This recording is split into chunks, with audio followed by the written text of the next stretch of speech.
ಈಗಲೇ ನನ್ನ ಮನೆಯಿಂದ ಹೊರಗೆ ಹೋಗು. ಅವಿನಾಶ್ ಪ್ಲೀಸ್, ನಾನು ಎಲ್ಲಿಗೆ ಹೋಗ್ಲಿ? ಅವಿನಾಶ್ ದಯವಿಟ್ಟು ಹೀಗೆ ಮಾಡಬೇಡಿ. ನಾನು ನಿಮ್ಮ ಹೆಂಡತಿ ಅವಿನಾಶ್, ದಯವಿಟ್ಟು ಹೀಗೆಲ್ಲ ಮಾಡಬೇಡಿ. ನೀನ್ ಹೇಗೆ ಹೇಳ್ತೀಯೋ ನಾನು ಹಾಗೆ ಬದುಕ್ತೀನಿ, ಆದ್ರೆ ದಯವಿಟ್ಟು ನನ್ನನ್ನು ಮನೆಯಿಂದ ಹೊರಗೆ ಹಾಕ್ಬೇಡಿ. Please please please please please Avinash, ದಯವಿಟ್ಟು ಬಾಗಿಲು ತೆಗಿರಿ. ನಾನು ಎಲ್ಲಿಗೆ ಹೋಗ್ಲಿ?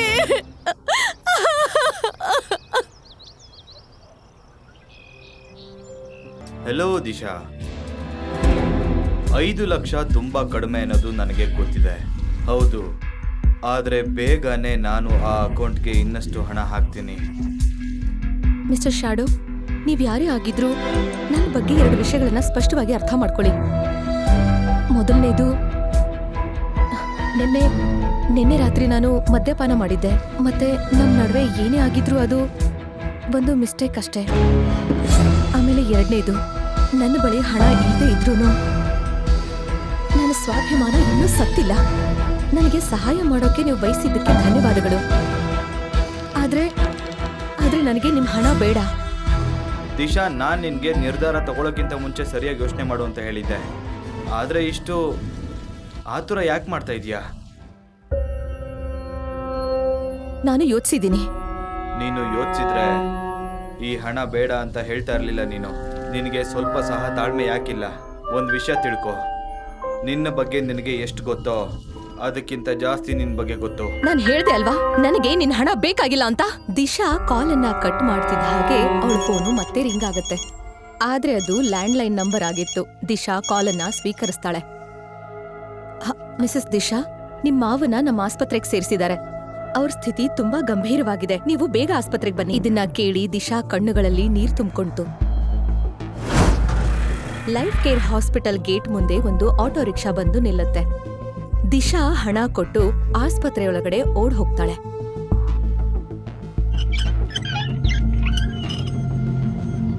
ಎಕ್ಸ್ಕ್ಯೂಸ್ ಮಿ ಸಿಸ್ಟರ್, ಶಶಿಧರ್ ನನ್ ಮಾವ, ಅವ್ರಿಗೇನಾಯ್ತು? ಅವ್ರು ಬೆಳಗ್ಗೆ ಚೆಕಪ್ ಬಂದಿದ್ರು. ನಂತರ ಅವ್ರಿಗೊಂದು ಕಾಲ್ ಬಂತು.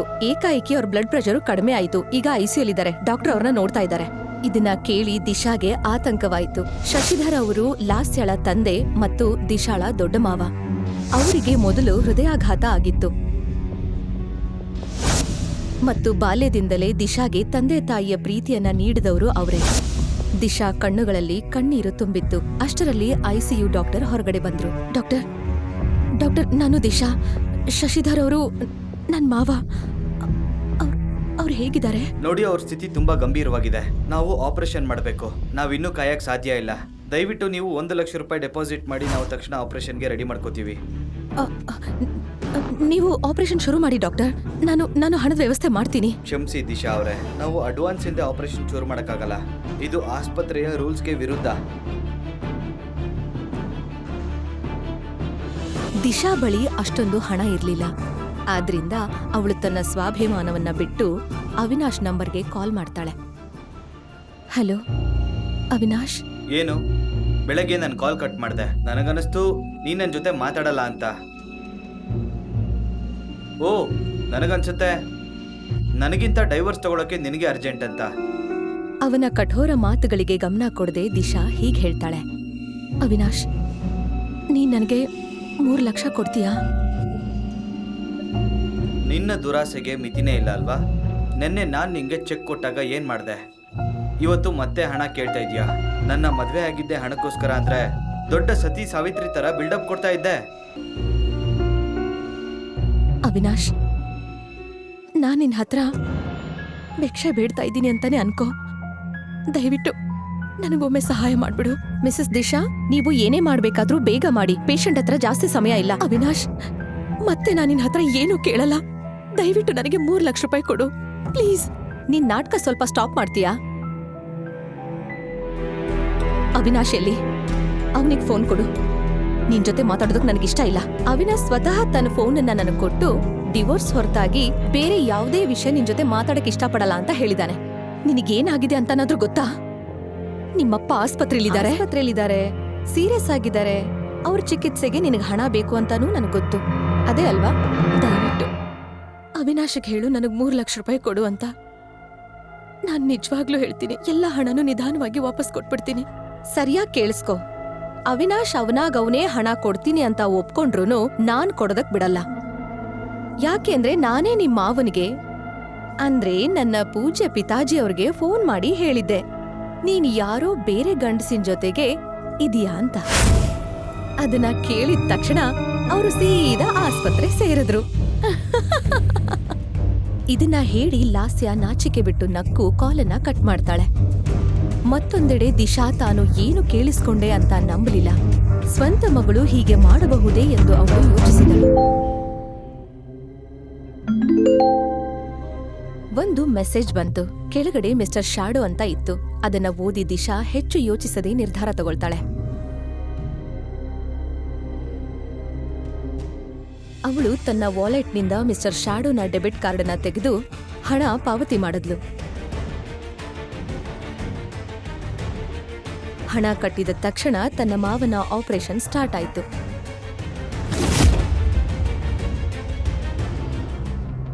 ಆಪರೇಷನ್ ಬಹಳ ಹೊತ್ತಿನವರೆಗೂ ನಡೆಯಿತು. ಆದ್ರೆ ದಿಶಾ ಅಲ್ಲೇ ಇದ್ದಳು. ಮಧ್ಯಾಹ್ನ 12 ಗಂಟೆಗೆ ಅವಿನಾಶ್ ದಿಶಾಗೆ ಕಾಲ್ ದಿಶಾ, ನಾನು ಮಾಡ್ತಾನೆ. ಫ್ಯಾಮಿಲಿ ಕೋರ್ಟ್ ಹೊರಗಡೆ ನಿಂತಿದ್ದೀನಿ. ನೀನ್ ಎಲ್ಲಿದ್ಯಾ? ನಾನ್ ಬರಲು ಸಾಧ್ಯವಿಲ್ಲ.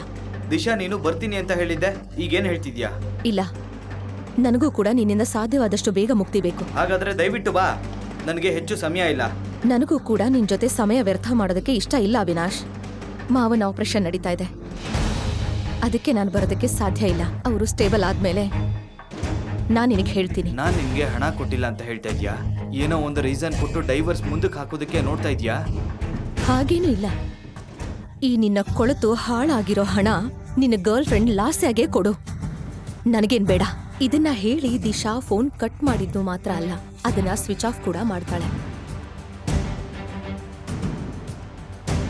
ದಿಶಾ ಮಾವನ ಆಪರೇಷನ್ ಸಂಜೆವರೆಗೂ ಮುಂದುವರಿಯಿತು. ಹಲವು ಗಂಟೆಗಳ ನಂತರ ಡಾಕ್ಟರ್ ಹೊರಗಡೆ ಬಂದು ಒಳ್ಳೆ ಸುದ್ದಿ ಹೇಳಿದ್ರು. ದಿಶಾ ಹೃತ್ಪೂರ್ವಕವಾಗಿ ಡಾಕ್ಟರ್ಗೆ ಧನ್ಯವಾದ ಹೇಳಿದ್ಲು. ನಂತರ ದಿಶಾ ಮಾವಳಾದ ಶಶಿಧರ್ ಅವರನ್ನ ಮತ್ತೆ ಬೇರೆ ವಾರ್ಡ್ಗೆ ಸ್ಥಳಾಂತರಿಸಲಾಯಿತು.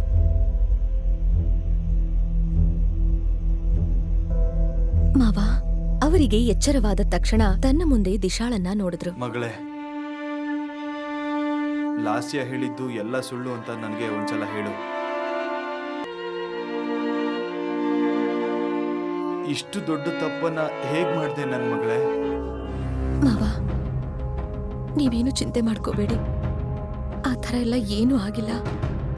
ಈಗ ನೀವು ಯಾವುದೇ ಸ್ಟ್ರೆಸ್ ತಗೋಬೇಡಿ.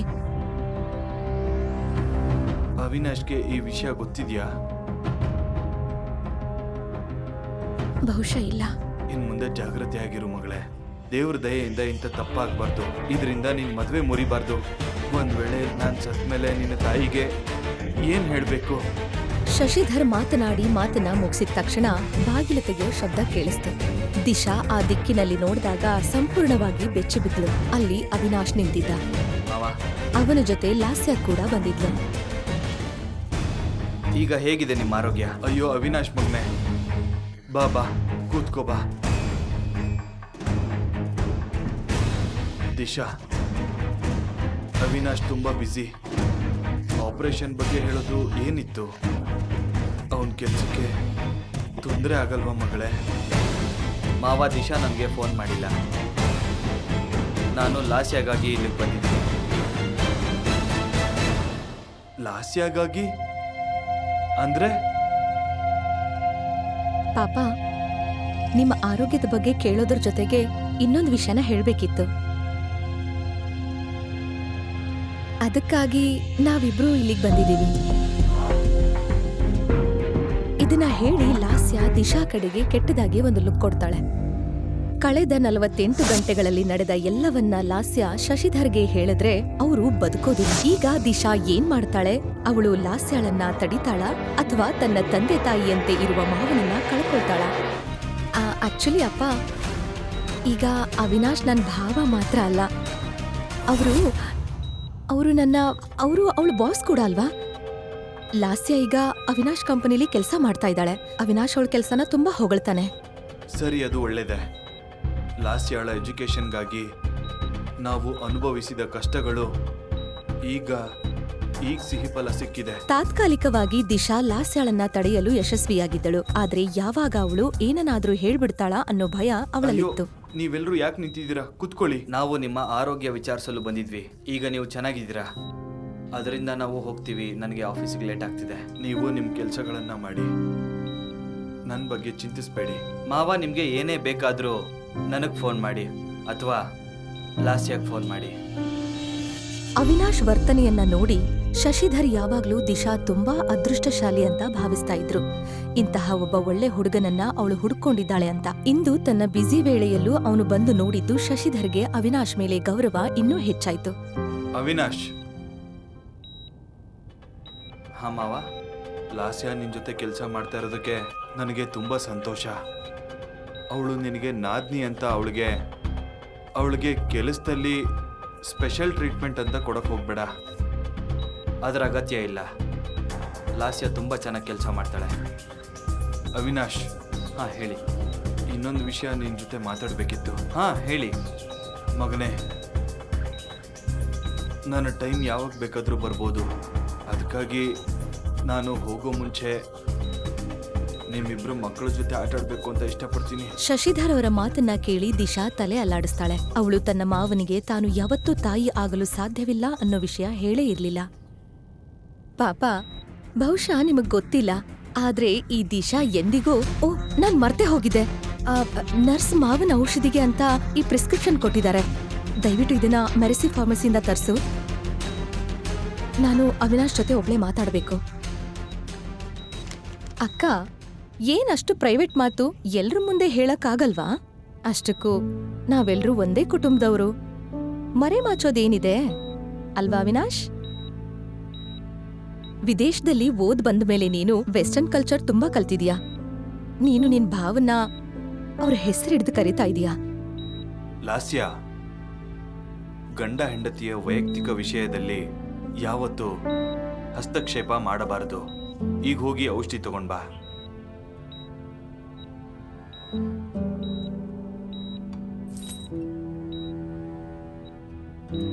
ನಾನ್ ನಿನ್ ಜೊತೆ ಮಾತಾಡ್ಬೇಕು. ಹೊರಗಡೆ ಬರ್ತೀಯಾ? ಮಾವ, ನಾನೊಂದ್ ಸ್ವಲ್ಪ ಹೊತ್ತು ಬಂದೆ. ಇಂದು ಮಾವನ್ ಸರ್ಜರಿ ಆಯ್ತು. ಮತ್ತೆ ನೀನ್ ನೋಡಿದ್ಯಲ್ಲ, ಅವ್ರ ಸ್ಥಿತಿ ತುಂಬಾ ಗಂಭೀರವಾಗಿದೆ. ಡಾಕ್ಟರ್ ಹೇಳಿದ್ದಾರೆ ಅವ್ರಿಗೆ ಯಾವುದೇ ರೀತಿಯ ಸ್ಟ್ರೆಸ್ ಕೊಡಬಾರ್ದು ಅಂತ.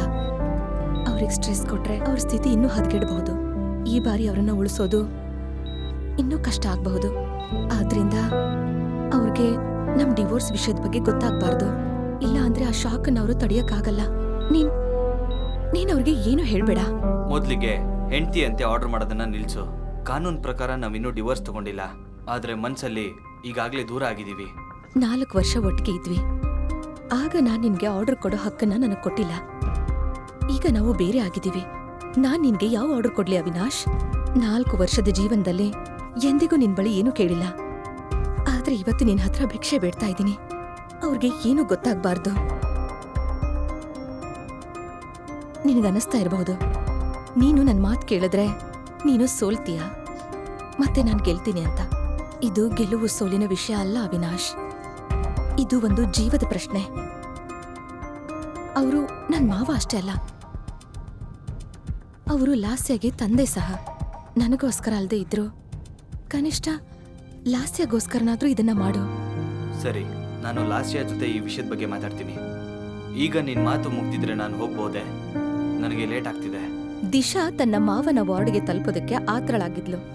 ಆದ್ರೆ ಲಾಸ್ಯ ಮೊದ್ಲೇ ತಲುಪಿದ್ರೆ ಎಲ್ಲಾನು ಹೇಳ್ಬಿಡ್ತಾಳೆ ಅನ್ನೋ ಭಯ ಅವಳಿಗಿತ್ತು. ನಿನ್ ಕುತ್ತಿಗೆ ಮೇಲೆ ಈ ಗುರ್ತೇನು? ಅದು ಯಾವ ರೀತಿಯ ಗುರುತು ಅನ್ನೋದನ್ನ ಅವಿನಾಶ್ಗೆ ಕಂಡುಹಿಡಿಯೋದಕ್ಕೆ ಹೆಚ್ಚು ಸಮಯ ಬೇಕಾಗ್ಲಿಲ್ಲ. ಅದು ಒಂದು ಆಕ್ಸಿಡೆಂಟ್ ಅವಿನಾಶ್. ಮತ್ತು ನಾನು ನಿನಗೆ ಯಾವುದೇ ಸ್ಪಷ್ಟನೆ ಕೊಡಬೇಕಾದ ಅಗತ್ಯ ಇಲ್ಲ. ಮಾವ ಹುಷಾರಾದ್ಮೇಲೆ ನಾವು ಡಿವೋರ್ಸ್ ಪ್ರಕ್ರಿಯೆನ ಪೂರ್ಣಗೊಳಿಸೋಣ. ಅದರ ನಂತರ ನೀನ್ ನನ್ ಮುಖ ನೋಡ್ಬೇಕಾಗಿಲ್ಲ, ನಾನ್ ನಿನ್ ಮುಖ ನೋಡ್ಬೇಕಾಗಿಲ್ಲ. ಈಗ ನಿನಗೆ ಪ್ರಶ್ನೆ ಕೇಳೋ ಹಕ್ಕಿಲ್ಲ ಅವಿನಾಶ್. ನೀನು ಒಂದು ವಿಷಯ ಮರ್ತಿದ್ದೀಯಾ. ನಾನಿನ್ನು ನಿನ್ ಗಂಡ. ಇನ್ನೂ ಡಿವೋರ್ಸ್ ಆಗಿಲ್ಲ. ಹೇಳೋ ಯಾರು ಇಲ್ಲ ಅಂದ್ರೆ ನಿನ್ ಪ್ರಾಣ ತೆಗೆದ್ಬಿಡ್ತೀನಿ. ನನಗೆ ಗಂಡನೇ ಇಲ್ಲ. ನಿಜ ಹೇಳ್ಬೇಕು ಅಂದ್ರೆ ಯಾವತ್ತೂ ಇರ್ಲಿಲ್ಲ.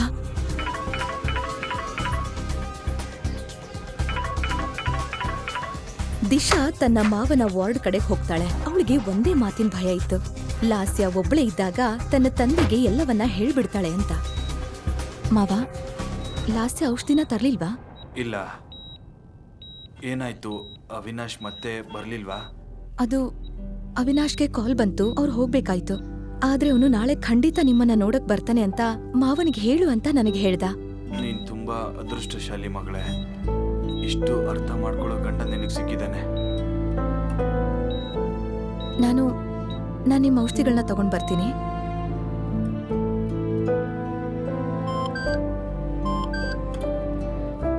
ನಾನು ನಿನ್ನ ಅಕೌಂಟ್ಗೆ 5 ಲಕ್ಷ ಟ್ರಾನ್ಸ್ಫರ್ ಮಾಡಿದ್ದೀನಿ.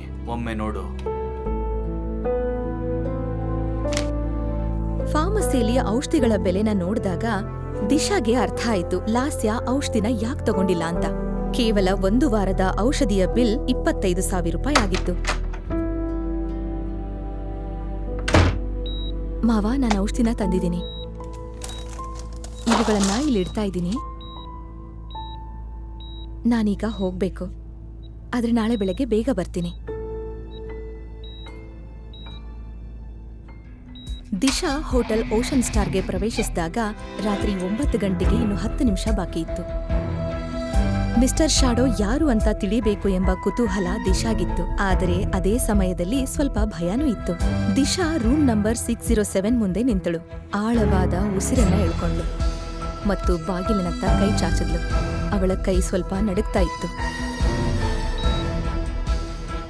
ದಿಶಾ ನಿಧಾನವಾಗಿ ಬಾಗಿಲು ತೆರೆದು ಒಳಗಡೆ ಹೋದ್ಲು.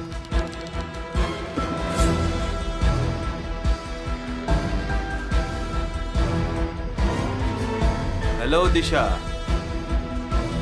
ಮಂದ ಬೆಳಕಿನಲ್ಲಿ ದಿಶಾ ಕಿಟಕಿಯ ಬಳಿ ನಿಂತಿರುವ ಒಬ್ಬ ವ್ಯಕ್ತಿಯ ನೆರಳನ್ನ ನೋಡಿದ್ಲು. ದಿಶಾಗೆ ಮಿಸ್ಟರ್ ಶಾಡೋ ಯಾರು ಅನ್ನೋದು ಗೊತ್ತಾಗುತ್ತದೆಯೇ? ನಿಜವಾಗಿಯೂ ಇಂಥ ಒಬ್ಬ ವ್ಯಕ್ತಿ ಇದ್ದಾನೆಯೇ ಅಥವಾ ಅವಳ ವಿರುದ್ಧ ಯಾವುದಾದರೂ ಸಂಚು ನಡೀತಿದೆಯೇ? ಅವನ ಕೈಯಲ್ಲಿ ಗ್ಲಾಸ್ ಇತ್ತು. ಬಹುಶಃ ಅವನು ಕುಡಿತಾ ಇದ್ದ. ಒಳಗ್ ಬಾ. ದಿಶಾ ನಿಧಾನವಾಗಿ ಮಿಸ್ಟರ್ ಶಾಡೋ ಕಡೆ ನಡೆಯಲು ಆರಂಭಿಸಿದಳು. ಅವಳ ಹೃದಯ ಜೋರಾಗಿ ಬಡಿಯುತ್ತಿತ್ತು. ಆದರೆ ಆ ವ್ಯಕ್ತಿ ಹೇಗಿದ್ದಾನೆ ಅನ್ನೋದು ಅವಳಿಗೆ ಇನ್ನೂ ಗೊತ್ತಿರಲಿಲ್ಲ. ಮಿಸ್ಟರ್ ಶಾಡೋ, ನಾನೊಂದು ಡ್ರಿಂಕ್ ತಗೋಬೋದಾ? ಗೊತ್ತಾ, ನಾನು ಈ ವೈನ್ ವಿಶೇಷವಾಗಿ ನಿನಗಾಗಿ ಫ್ರಾನ್ಸಿಂದ ತರಿಸಿದ್ದೀನಿ. ನಾನು ಕುಡಿಯೋದಿಲ್ಲ.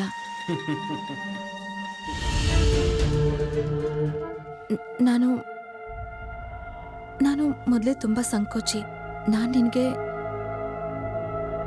ನಿನಗೆ ಕಷ್ಟ ಕೊಡೋ ಉದ್ದೇಶ ನನಗಿರ್ಲಿಲ್ಲ. ನಿನಗೆ ಯಾವುದಾದ್ರೂ ನಷ್ಟವಾಗಿದ್ರೆ ಅದಕ್ಕೆ ನಾನು ಪರಿಹಾರ ಕೊಡೋದಕ್ಕೆ ಸಿದ್ಧವಾಗಿದ್ದೀನಿ. ಸರಿ, ಹಾಗಾದ್ರೆ ನನ್ನ ಕೋಪಕ್ಕೆ ನೀನು ಹೇಗೆ ಪರಿಹಾರ ಕೊಡ್ತೀಯ ಮಿಸಸ್ ದಿಶಾ? ನಿಮಗೆ ನನ್ನ ಬಗ್ಗೆ ಎಲ್ಲ ಗೊತ್ತಾ? ನನಗೆ ನಿನ್ನ ಬಗ್ಗೆ ನಿನಗಿಂತ ಹೆಚ್ಚು ಗೊತ್ತಿದೆ. ದಿಶಾಗೆ ಈ ವ್ಯಕ್ತಿಯಲ್ಲಿ ಒಂದು ವಿಚಿತ್ರವಾದ ಆಕರ್ಷಣೆ ಇದೆ ಅಂತ ಅನ್ನಿಸ್ತು. ಅವಳ ಮನಸ್ಸಿನಲ್ಲಿ ಅವಳು ಮದುವೆಯಾದ ಮಹಿಳೆ, ತಾಯಿಯಾಗಲು ಸಾಧ್ಯವಿಲ್ಲ ಮತ್ತು ಅದಕ್ಕಾಗಿಯೇ ಅವಳ ಅತ್ತೆ ಮತ್ತೆ ಗಂಡ ಅವಳನ್ನ ಮನೆಯಿಂದ ಹೊರಹಾಕಿದ್ರು. ಆದ್ರೆ ಯಾರೂ ಗೊತ್ತಿಲ್ಲದ ವ್ಯಕ್ತಿ ಅವಳ ಮೇಲೆ ಇಷ್ಟು ಹಣ ಖರ್ಚು ಮಾಡ್ತಿದ್ದಾನೆ ಅನ್ನೋದು ನಂಬೋದಕ್ಕೆ ಸಾಧ್ಯನೇ ಆಗ್ಲಿಲ್ಲ. ನಾನು ಯಾರು, ನಾನು ಏನ್ ಮಾಡ್ತೀನಿ, ನಾನು ಯಾರನ್ನ ಆಯ್ಕೆ ಮಾಡ್ತೀನಿ, ಇದು ನನ್ನ ವೈಯಕ್ತಿಕ ವಿಷಯ. ಇದಕ್ಕೆ ನಾನು ನಿನಗೆ ಯಾವುದೇ ವಿವರಣೆ ಕೊಡಬೇಕಾಗಿಲ್ಲ. Sorry mister Shadow. What are we waiting for?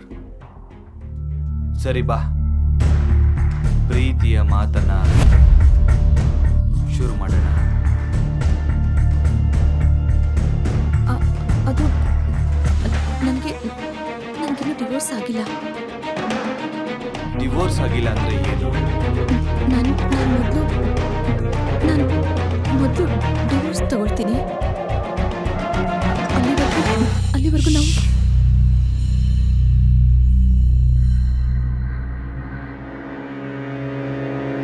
ನೀನಿನ್ನು ನಿನ್ನ ನಿಷ್ಠುರ ಗಂಡನಿಗೆ ನಿಷ್ಠೆಯಾದ ಹೆಂಡತಿಯಂತೆ ಮಾತಾಡ್ತಾ ಇದೀಯಾ? ಅವನು ನಿನ್ನ ಕಸಿನ್ ಜೊತೆ ನಿನಗೆ ಮೋಸ ಮಾಡ್ದ ಮತ್ತು ಇಬ್ರು ಸೇರಿ ನಿನ್ನ ಮನೆಯಿಂದ ಹೊರಗಡೆ ಹಾಕಿದ್ರು. ನೀನು ನನ್ನೋಳು ದಿಶಾ.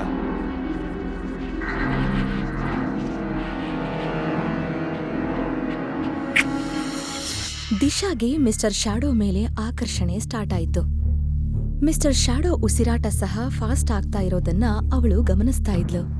ಕನಿಷ್ಠ ಪಕ್ಷ ನನಗೊಂದು ಮಾತು ಹೇಳಿ, ನೀವ್ ಯಾರು ಅಂತ. ಹೇ, ಸರಿಯಾದ ಸಮಯ ಬಂದಾಗ ನಾನು ಎಲ್ಲ ಹೇಳ್ತೀನಿ.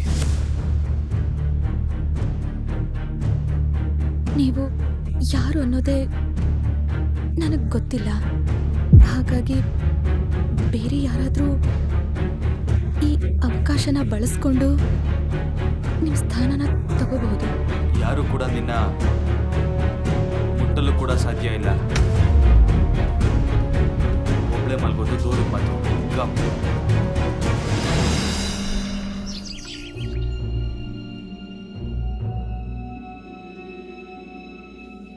ಮತ್ತೊಂದು ಪ್ರೀತಿಯ ರಾತ್ರಿ ಕಳೆದ ನಂತರ ಬೆಳಗ್ಗೆ ದಿಶಾ ಎದ್ದಾಗ ಮಿಸ್ಟರ್ ಶ್ಯಾಡೋ ಕೋಣೆಯಲ್ಲಿ ಇರಲಿಲ್ಲ.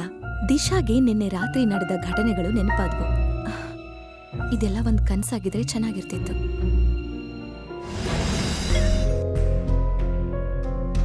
ಅಷ್ಟರಲ್ಲಿ ಅನಿಕಾ ಒಳಗಡೆ ಬಂದ್ ಹೇಳಿದ್ಲು. ಅಂದ್ರೆ 2025ರಲ್ಲಿ ಇನ್ನು ಯಾರು ಟೆಕ್ಸ್ಟ್ ಮೆಸೇಜ್ ಕಳಿಸ್ತಾರೆ? ನನ್ನ ಅಪ್ಪ ಸಹ ವಾಟ್ಸ್ಆಪ್ ಯೂಸ್ ಮಾಡ್ತಾರೆ. ಸರಿ, ಇದನ್ನೆಲ್ಲ ಬಿಡು. ಅವನು ಹೇಗಿದ್ದಾನೆ ಅಂತ ಹೇಳು. ನನಗ್ ಗೊತ್ತಿಲ್ಲ. ಕತ್ಲಾಗಿತ್ತು, ಆದ್ರಿಂದ ಸರಿಯಾಗಿ ನೋಡಕ್ಕಾಗ್ಲಿಲ್ಲ. ಕನಿಷ್ಠ ಅವನು ಇಷ್ಟೆತ್ರ ಇದ್ದಂತ ಗೊತ್ತಾ? ಅದನ್ನ ಕೇಳಿ ದಿಶಾಗೆ ಮಿಸ್ಟರ್ ಶ್ಯಾಡೋ ಬಲವಾದ ಕೈಗಳು ಮತ್ತು ಅಗಲವಾದ ಎದೆ ನೆನ್ಪಾಯ್ತು. ಹಾ, ಎತ್ತರವಾಗಿದ್ದ ಮತ್ತು ಅಗಲವಾಗಿ. ಅವನು ನೆನ್ಪು ಮಾಡ್ಕೊಂಡು ನಿನ್ ಮುಖ ಕೆಂಪ್ಕಾಯ್ತು. ಹಾಗೆಲ್ಲ ಏನೂ ಇಲ್ಲ. ಏನೇ ಇರ್ಲಿ, ಅವ್ನು ಯಾರೇ ಆಗಿರ್ಲಿ, ಅವನು ತುಂಬಾ ಶ್ರೀಮಂತ ವ್ಯಕ್ತಿ. ನನಗನ್ಸುತ್ತೆ ಅವನು ನಿನ್ನನ್ನು ತುಂಬಾ ಇಷ್ಟಪಡ್ತಾನೆ ಅಂತ. ಇಲ್ಲ ಅಂದ್ರೆ ಅಷ್ಟು ದುಡ್ಡು ಯಾಕೆ ಕೊಡ್ತಾನೆ? ನನಗನ್ಸುತ್ತೆ ಅವ್ನು ನಿನ್ನ ತುಂಬಾ ಇಷ್ಟಪಡ್ತಾನೆ. ಆದ್ರೆ ನನಗ್ ಮದ್ವೆ ಆಗಿದೆ ಕಣೆ. ಹೌದು, ಅವಿನಾಶ್ ನಿನ್ನ ಕೇಳ್ಬಿಟ್ಟು ಲಾಸ್ಯನ ಪ್ರೆಗ್ನೆಂಟ್ ಮಾಡದ್ನಾ?